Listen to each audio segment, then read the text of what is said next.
தெவிட்டாமல் ரசிக்க வைக்கும் தெம்மாங்கு மொழி தமிழ் வணக்கம். இது உங்கள் அபிமான தமிழ் குரல் நேரம். நம் குரல் தமிழ் குரல் வழங்குபவர் உங்கள் மோகன் சக்கரவர்த்தி. 11 கீழ்கணக்கில் Nanmanikkadigai, 4 precious gem fragments with English explanations.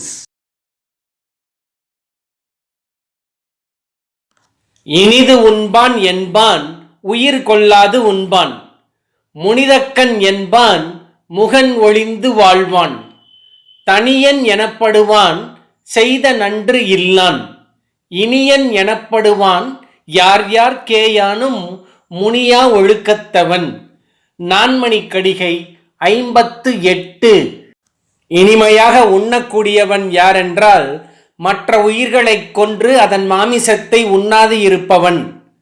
மற்ற அனைவராலும் வெறுக்கப்படுபவன் யாரென்றால் கருணை இல்லாத கடுமையான முகத்தை உடையவன்.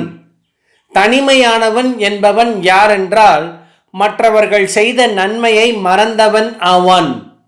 இனியன் என்று அழைக்கப்படுபவன் யார் என்றால் எவரிடத்திலும் கோபப்படாமல் நல்ல ஒழுக்கம் உடையவனாக இருப்பவன்.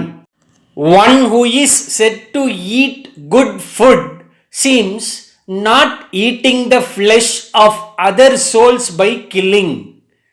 One who is hated by all others seems to have hard, fearful and merciless face.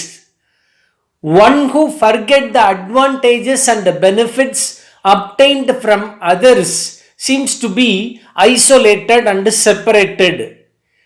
One who is said to be sweet seems not to show angry with anybody and remains good and disciplined.